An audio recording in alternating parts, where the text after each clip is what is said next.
Всем йоу, с вами Леха. Привет из солнечной Аргентины. И это не самое обычное начало этого видео, это небольшой дисклеймер. А дисклеймер заключается в том, что с сегодняшнего дня, начиная с вот этого видео, я решил попробовать уделять поменьше времени монтажу, не добавлять музыку. Может быть, вы не заметите этих подробностей в монтаже, но музыки сейчас не будет. Почему? Потому что я не совсем понимаю, как работают алгоритмы Ютуба, и иногда бывает так, что тратишь много времени на поиск музыки, на ее подгонку к видео и так далее, и видео совсем не заходит. И в то же время, когда ты делаешь все спустя рукава, часто бывает такое, что почему-то видео заходит. Я не совсем это понимаю, поэтому я сейчас хочу просто ради эксперимента попробовать, как это все будет без вообще всякой музыки. Надеюсь, что интересности у видосов не убавится. Может быть, убавится какая-то небольшая художественная ценность, но, камон, какая художественная ценность у меня на моем канале с этими видосами? Напишите, пожалуйста, в комментах, как вам, например, больше нравятся предыдущие видосы или вот этот. Мне, правда, очень интересно. Никогда не думал, что комменты, лайки, подписки и вся вот эта вот социальная движуха настолько может мотивировать. Я правда вижу, когда цифры какие-то растут, мне прям правда очень приятно, мне хочется делать еще. И когда не растут, не так приятно. Поэтому, если вам интересно, если вы хотите поддержать, я не прошу донатов, просто подпишитесь, поставьте лайк и все такое. Ну а теперь приятного просмотра. Please fasten your seatbelt, put your seatbelt fully arrived, secure your tray table and raise the window blinds. Короче, прилетел я в Ла-Пас, и аэропорт здесь на высоте 4000 метров находится, прикиньте. Когда я сюда летел, я почитал в инете, что на боливийских авиалиниях есть у бортпроводников прямо на борту баллоны с кислородом, такие портативные, знаете, просто берешь и себе пшикаешь, когда надо, вдыхаешь. И я такой, на всякий случай возьму. Попросил, она говорит, нет, у нас нету. Пошел на выход, у них нету. В итоге я подхожу, говорю, нужен кислород. Пришел чел, баллон с кислородом притащил на тележке. И мне сказал, что померил у меня сатурацию, послушал легкие, говорит, чувак, у тебя нормальная сатурация, тебе кислород не нужен. Я такой, сейчас не нужен, а вот я сейчас поеду и понадобится. Но портативного кислорода, у них нету. Я думал вообще сегодня поехать на озеро Титикака, но не знаю. Здесь, во-первых, температура всего +7, здесь холодно, а это толстовка, это все, что у меня есть. Здесь реально горы, облака очень низко. Невероятно красивый, конечно, полет был этот 45-минутный, но, акклиматизация нужна. Не знаю, я вроде вчера на 2800 метрах был нормально, но 4 это другое. Так что акклиматизируйтесь, друзья мои. Акклиматизируйтесь, это очень важно. Решил я поехать все-таки на озеро. Чтобы туда поехать, нужно брать автобус и ехать туда 3 часа. Поэтому от аэропорта я сейчас сразу приехал на вокзал. Мне нужен автобус до Копакабаны. Да, здесь город называется Копакабана. Necesito bus para Copacabana. Acá, sí. Mira. ¿Qué precio? 25 bolivianos. Bien 5? Ah, usando limón. 2.5. Ajá. 25 bolivianos. ¿Esta minibus? Bus. No baño. Sí. Minibus, baño no. No tiene. Solo 3 horas de viaje. Взял билет до Копакабаны. Через 15 минут отправления. Посмотрим, как там будет. Холодно, пипец. Я пойду оденусь.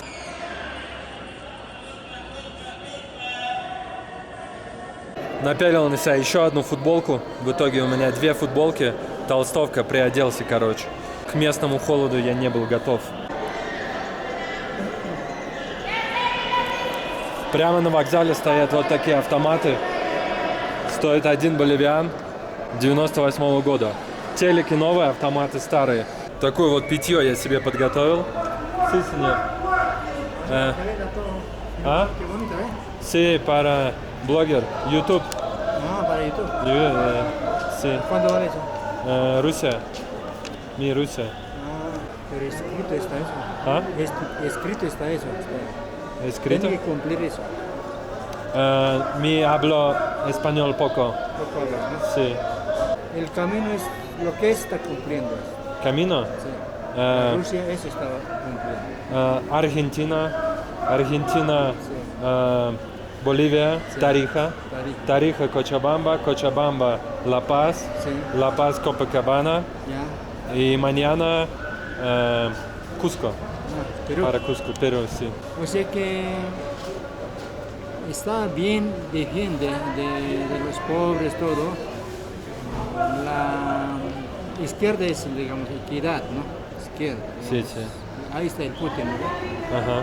Entonces la China, la Rusia, la Corea del Norte, y hay otros países que están aliados, digamos, ¿no?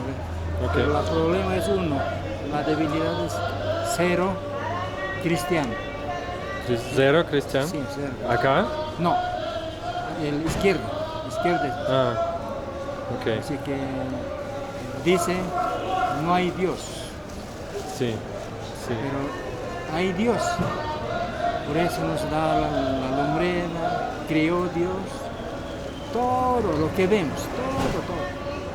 Sí, Y dice la izquierda, no hay Dios. ok. Tiene esa parte un poco amarga.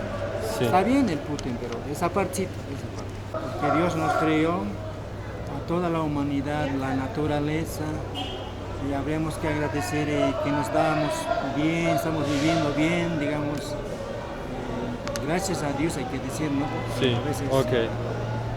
pero el tiempo también está muy malos tiempos que está aproximando, ¿no? Entonces creo que de aquí a unos 5 años, no sé, Sí, ok. no sé qué tiempo más llegará, malos tiempos, estamos llegando ya paso en paso.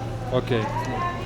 Disculpe, señor, solo 9 minutos. Ah, bueno. Sí, necesito. Muchas gracias. Muchas gracias.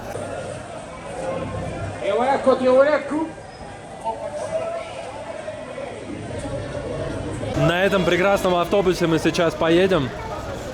Мы — это я и другие пассажиры. Hola, señor.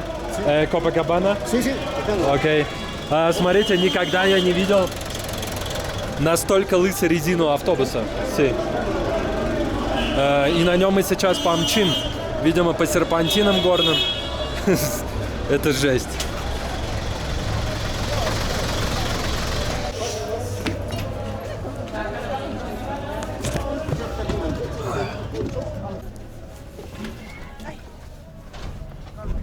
Вот такой вот классный автобус, не мини-бас. И это хорошо, мне не нравятся мини-басы вот эти. В автобусе здесь кайфовее так сидишь, расположился и едешь. Hay razones que al diario El Pueblo. Hay razón. Ну, пока что Ла Пас вообще ни в какое сравнение не идет с Кочабамбой. Здесь как-то много тачек, какие-то пробки лежачие, полицейские, все грязно, дома. Вот почти все просто такой кирпич, без краски, без штукатурки, без всего, просто кирпич. Когда летишь с самолета, это прям очень хорошо видно. Ну вот есть такие, конечно, но их меньшинство. Да, это никакие не трущобы. Здания действительно так и выглядят. И это огромная загадка для меня. Почему же так? Должна же быть на это какая-то причина. Или у них просто штукатурка из-за высоты не держится? О, здесь замечена Нива. Российская Нива в Ла Пасе. 4000 метров над уровнем моря. Боливия, горы. Блин, вот у меня всегда такая фигня. Мы только отъехали, полчаса прошло, еще 2,5 ехать. И я хочу в туалет. Я хочу пить, и я не могу пить, потому что я захочу ссать еще сильнее. Жесть. Тем временем, через жуткие пробки на выезде из города, мы не спеша подбирались к озеру Титикака. Количество домов за окном автобуса уменьшалось, они становились все малоэтажней, а на некоторых даже появлялась штукатурка. Впрочем, какая бы ни была красивая штукатурка, природа еще красивее. Вот там вот вдалеке озеро Титикака.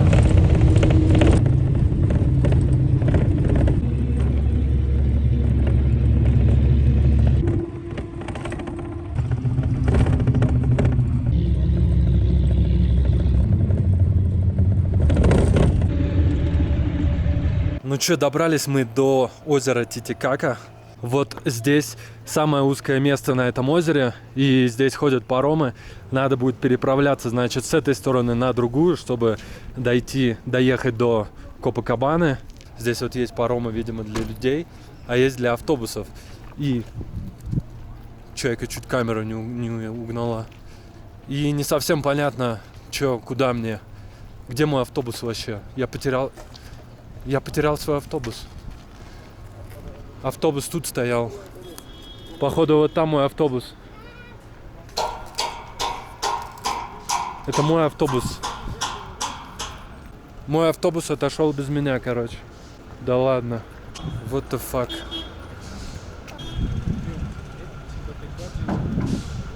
Señores, esta mi bus. Esta mi bus, autobús. Esta mi autobús. Por eso anda allá, pues se compra el ticket de allá y se pasa en la lancha. Sí, pero esta mi bus. La Paz, Por acá. eso, para allá tienes que ir. Usted por allá. Allá? Allá. Están comprando boleto. Se compra boleto, se Acá? pasa en la lancha. Al frente lo espera el bus. Автобус без меня уехал. Даже в толчок не отлучиться. Я не знаю, что сейчас делать.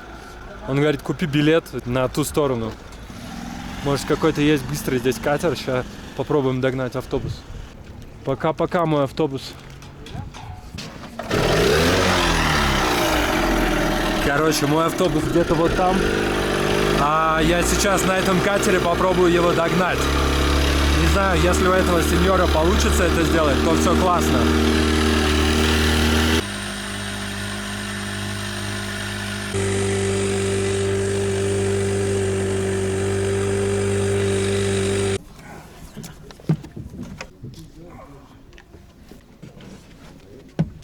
Gracias, señor. Pasaje. ¿Ah? Pasaje. Acá. Pasaje, tiene que pagar.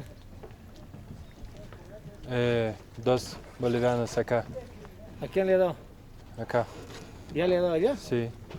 Смотрите, мой автобус вот еще там, поэтому у меня есть еще время.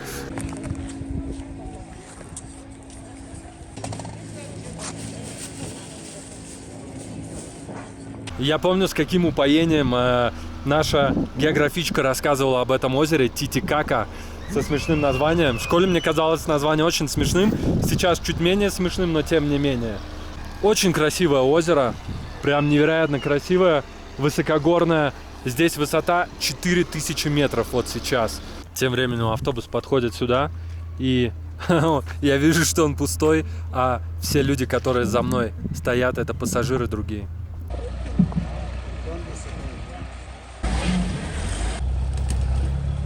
Знаете, эта переправа напомнила мне озеро Байкал. Там тоже доезжаешь до точки по суше также, а затем ждешь паром, который выглядит очень похоже, и идешь на остров Альхон. Ну вот, через переправу мы переправились, и после нее нужно пилить еще 40 километров по горным серпантинам до городка Копакабана. А это значит, что меня ожидают за окном красивые виды. Да, пейзажи и правда живописные, вода, зеленая трава, низкие облака. Иногда кажется, что все похоже на декорации. Интересно, что здесь вот 4000 метров, а деревья растут. Довольно много деревьев. Мы там ехали, вокруг озера вообще не было деревьев, низкая растительность, как степь или тундра высокогорная. А здесь вот прям деревья настоящие. Ну чё, добрался я до Копакабаны. Такой вот городок в горах. Приятный. Здесь должен быть классный вид на озеро. Какие-то магазинчики вот есть, пожалуйста. Но что надо нам? Нам надо узнать, что насчет автобуса завтра в Куско. Смотрите, что-то продают, какие-то орешки. Что это? Какие-то орехи. Девчонки смеются. Hola.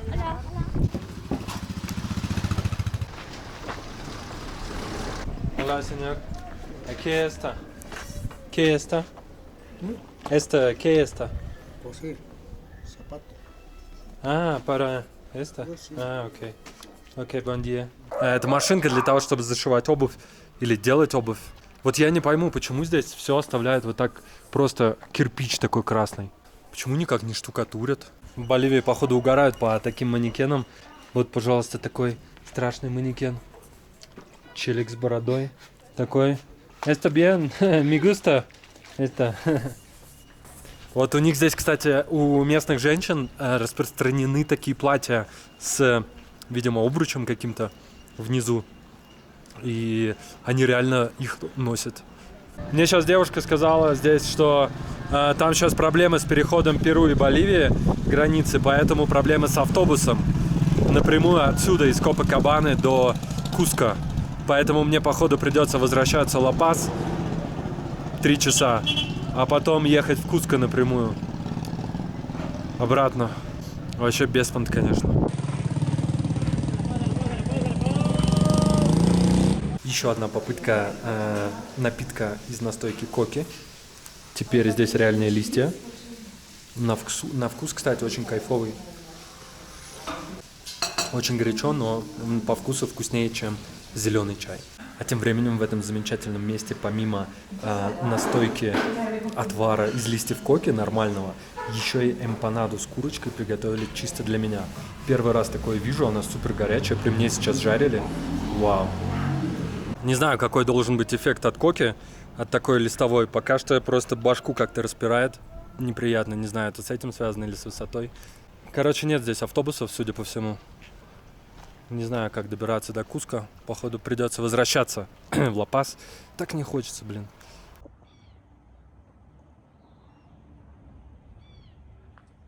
Смотрите, написано Куско.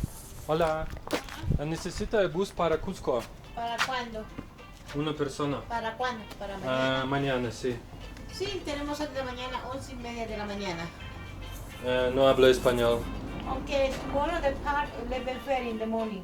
11:30? Huh? Okay, here? Yes, Copacabana to Puno y Puno to Cusco. Окей. Ну, как всегда, дьявол крылся в деталях. Эта девушка радостно сказала, что да, билет в Куско есть.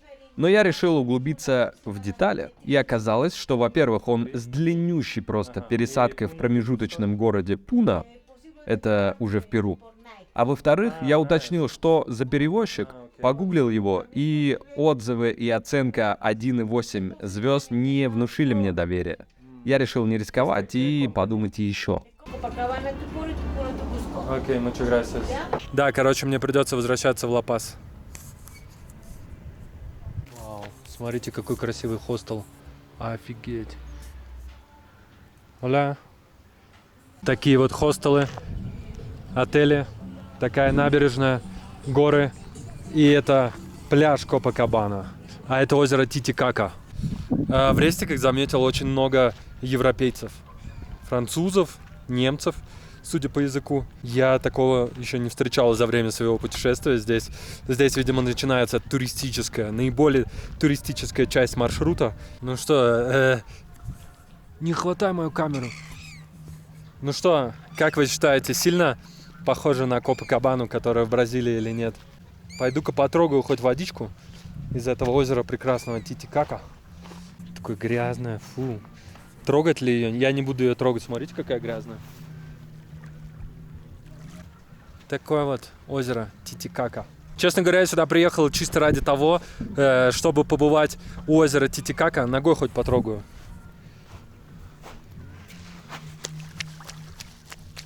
Я даже не знал, что оно здесь есть.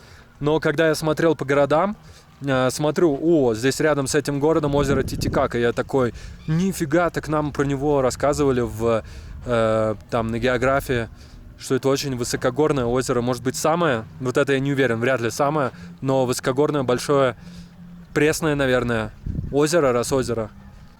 Извините меня за мою безграмотность абсолютную в отношении географических некоторых объектов.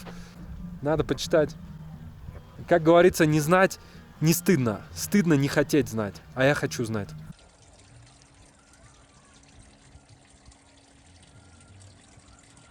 No, gracias.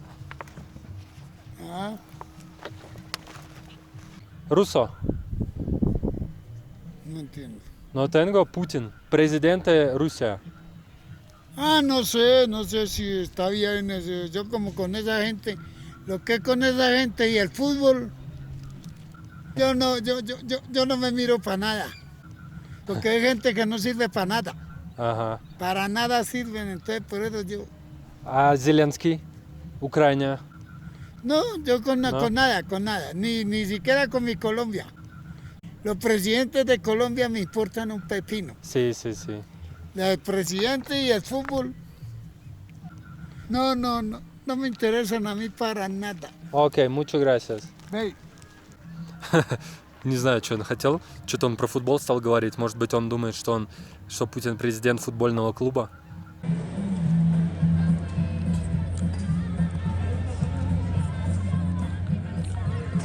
Что-то как-то у меня не возникает желания здесь задержаться. Не знаю почему. Вроде музыка играет, иностранцы есть, кафешек полно, озеро. Ну какой-то депресняк, посмотрите на это. Реально Копакабана на минималках. Да, кто-то скажет, что здесь супер-мега роскошная природа, уединение, тишина. Хотелось бы ответа здесь рыбы.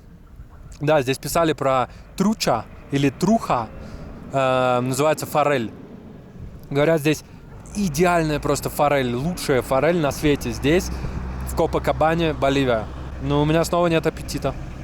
Вот хочется форели попробовать, а нет аппетита, прикиньте. Проблема белых людей какая. Ладно, есть я совсем не хочу, но побывать на Титикаке в Копакабане и не попробовать форели местной нельзя. Поэтому я пойду, все-таки заставлю себя съесть немножко рыбки. Сейчас я больше понял.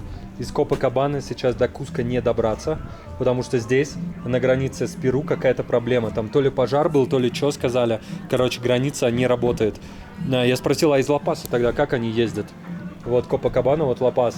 Она сказала, что, возможно, они ездят через другой город. Вот так вот, кстати, здесь носят детей. У нее там ребенок под покрывалом. Почему ребенок? Откуда я знаю? Потому что я несколько раз видел, как в более теплом климате, например, в Кочабамбе, вчера было плюс там 25, это здесь сейчас плюс 10, в Кочабамбе, они носили без покрывала. Вот, Трухас, вот, труд. Такое вот замечательное местечко, ресторан, в котором мне, я думаю, приготовить сейчас классную тручу, форель. Вот так он выглядит, смотрите. Там вон какие-то веера, Боб Марли, все такое. Офигенная терраса. Я думаю, там, когда погода не такая плачущая, как сейчас, я думаю, там кайфово. Мне это место чем-то напоминает поселок Дубки в России, в Дагестане. Я там был несколько лет назад, уже страшно представить, сколько лет прошло, 3 года или 4 назад. Помню, такая же была погода. Все небо затянуто свинцовыми тучами было. Меня водитель маршрутки из Махачкалы до Дубков, там Сулакский каньон находится в Дагестане, он довез. Я был один из неместных жителей, и он меня прямо к себе в дом пригласил, накормил, напоил. Спасибо ему огромное. И я пошел гулять там, проводить одну ночь в Дубках, потому что транспорт ходит всего лишь раз в сутки в Махачкалу. Там было также очень холодно. В отеле было, ну как отель, там какая-то гостиница была не работающая. Я кое-как напросился, говорю, извините, мне некуда больше. В итоге она холодная, не отапливалась, а погода плюс 10, ночью просто трэш. Прекрасное место, классная природа, спасибо огромное приветливым людям, водителю этому. Но вот чем-то мне напомнило это промозглость, свинцовое небо такое. И сейчас еще дождь пошел. Я помню, тогда я также искал какую-нибудь кафешку в Дубках, потому что ни души на улицах, все закрыто. И я нашел одну, и также сидел, капал дождь. Мне принесли мясо какое-то дагестанское, я не помню их название мяса, забыл. Почему-то у меня сейчас вот эти воспоминания так накатили, хотя я на другом где-то конце света. Мате. С ромашкой. Вау, а я думал, с яблоками будет. Потому что яблоко это манзана, а это манзаниша, это уже ромашка. Вау. Вау. Muchas gracias. Ну, красиво. Выглядит красиво. Базара ноль. Давайте попробуем. Вот так вот рукой. Ништяк. Как в садике. Собаки здесь чилят. Фух, я наелся, отогрелся. Что еще надо, да, для счастья? Приятный городок, но я не очень вот люблю в таких местах маленьких задерживаться на очень долго. Некоторые здесь могут неделями жить, кайфовать, медленная жизнь. Я понимаю, в этом есть прикол, но не для меня. О, смотрите, что там. Это карусель, походу, которая можно кататься. Кататься и кататься. Она будет ехать, а вы будете еще и кататься вокруг.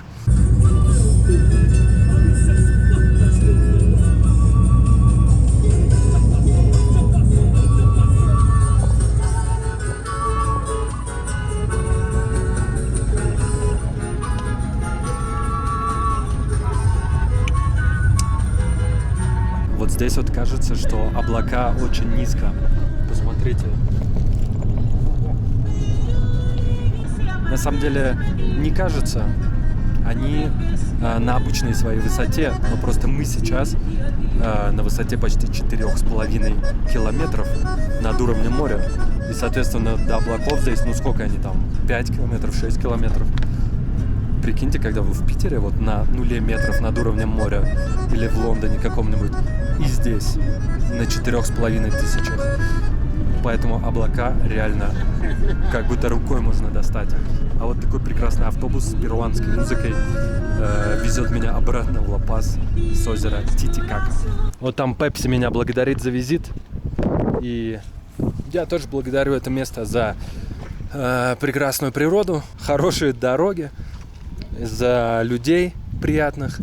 И вот смотрите там, как деревья посажены, интересно, по прямой. Я думаю, лет так 50 назад кто-нибудь просто взял и по приколу рассадил деревья прямо по прямой на самой высоте. А сейчас люди, ну не знаю, задаются ли люди этим вопросом, откуда там на эти деревья. Но я вот задался этим вопросом и такой смотрю, явно неприродно. Ну, а дальше предстоял путь обратно в город Ла-Пас. Время уже подходило к закату, а это значит, что поездка обещала быть красивой. Golden Hour все-таки. Закат над Титикакой. И это так и было. Просто фантастические пейзажи за окном этого автобуса. А пока суть до дела, повечерело. Подъезжаем обратно к Ла-Пасу. И надо сказать, что Ла-Пас примечателен тем, что состоит как бы из двух частей. Одна часть города находится на высоте больше 4000 метров, а центр города на 3600 метрах примерно. То есть перепад полкилометра. Разумеется, на этих суперкрутых подъемах и спусках тоже стоят дома. Застроено вообще все вокруг. Смотрите, вот там вот внизу это тоже Ла-Пас.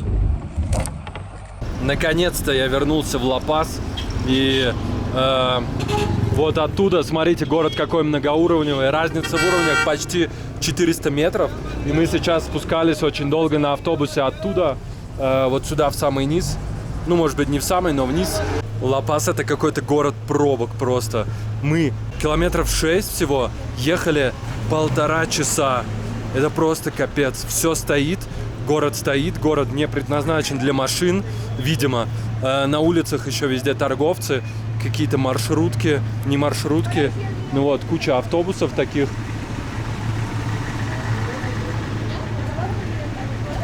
Я не знаю, как в них вообще разобраться, куда они, кто едут. На них, конечно, написано, но все равно не особо понятно.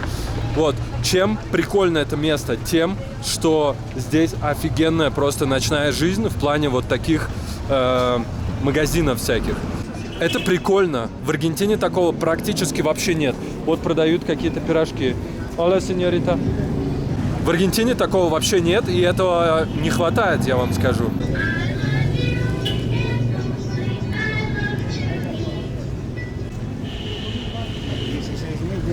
Здесь есть так называемый Witches Market, рынок ведьм. Продается всякая всячина. И сейчас посмотрим, что здесь вообще есть. Сразу надо сказать про город. Город вот такой, просто ходишь туда-сюда. И это происходит на высоте 4000 метров почти, это пипец. Это вообще неприятно абсолютно. Вот, что у нас здесь есть? Какие-то сувениры. Hola. Сеньорита не хочет, чтобы ее снимали. Вот. Что-то здесь. Кока. Энергетичные листья коки. Что здесь еще?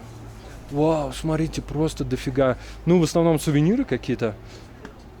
Вот такие магнитики. Телефон, видимо, для их пользования. Hola.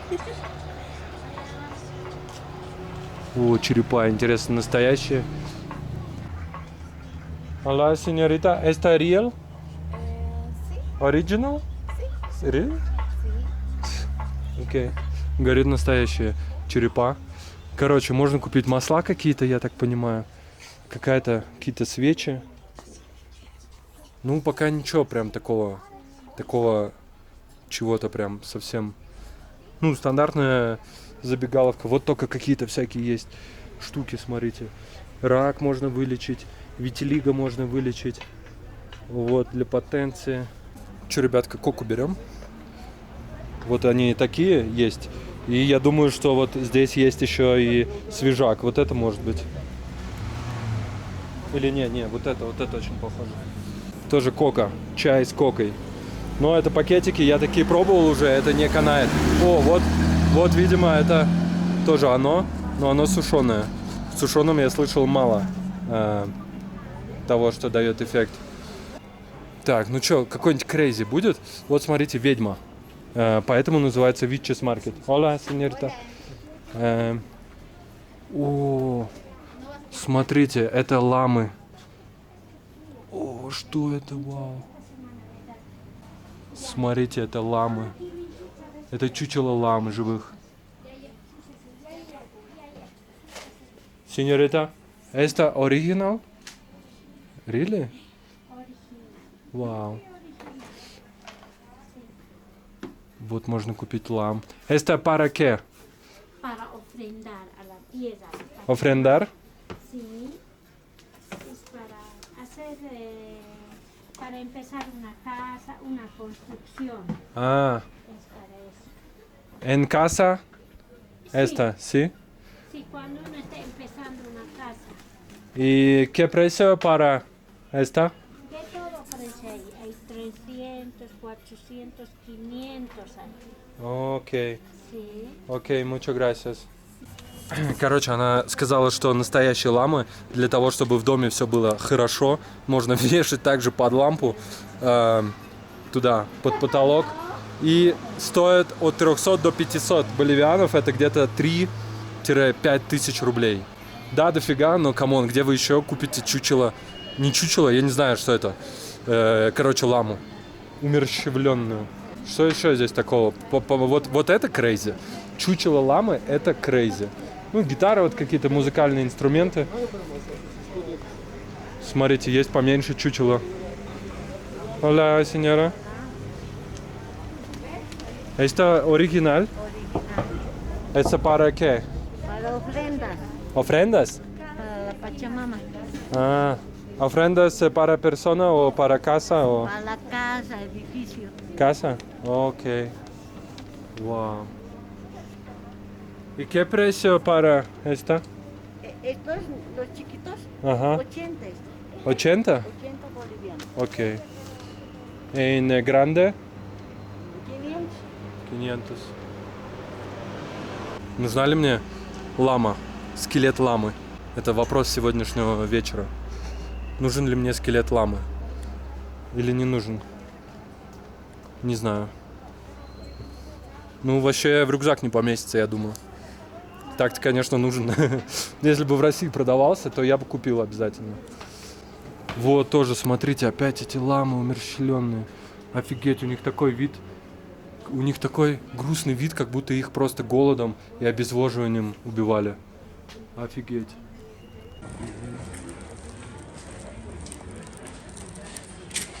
Такие вот прикиды, это вообще просто кайф. Если бы у меня был с собой рюкзак нормальный, большой, я бы взял такую вот себе. Или такую справа. Всякие травы здесь можно купить. Для всего просто. Обычно я ничего не покупаю такого из вещей в поездках, но сейчас я купил эту шапку с надписью «Боливия». И, по-моему, мне идет. Она, конечно, сделана на маленькие боливийские головы, но, в принципе, держится. Вроде не спадает. Вот. Что здесь еще интересного? В принципе, одно и то же продают. Вот какое-то граффити прикольное. Спросил у чуваков, хорошая шапка или нет. Сказали, что отличная, супер просто. Ну, походим еще по рынку этому. Жаль, конечно, чучело ламы не получится привезти. Очень жаль. Но вот можно всякие роги какие-то купить. Смотрите, изобилие. Какие-то бубенцы. Я думаю, много еще одежды хендмейдовой здесь есть. Я вот не любитель такого. Типа, зачем? У меня полно одежды. Ну, шапку я взял, правда. Сейчас настанет зима в Аргентине. Буду гонять там в боливийской шапке. И ловить респекты от боливийцев. Вот эти женщины, которые торгуют именно листьями всякими, они говорят, что у них нет листьев, на самом деле коки, но они просят не снимать, прям боятся камеры. Впервые такое в Боливии я вижу. Здесь очень приветливые люди к камерам. Вот, но это, кстати, не листья коки, это эвкалипт. Короче, я здесь уже запутался в магазинах, потому что везде, в принципе, одно и то же продается. Вот, ничего такого интересного прям сильно. Какие-то листья. Я не знаю, что с ними делают. Ну, типа, наверное, дом облагораживают, благоустраивают. Я хочу сказать, что в Ла-Пасе здесь, во-первых, полно туристов. И, соответственно, город под них подстраивается. Во-вторых, цены, ну, такие, нормальные. Европейские практически цены. В Кочабамбе вообще не так было. В Тарихе тем более не так было. Здесь цены такие нормальные. Смотрите, в лифте здесь пол, плитка кафельная. Как дома в ванной. Здесь душа еще не хватает.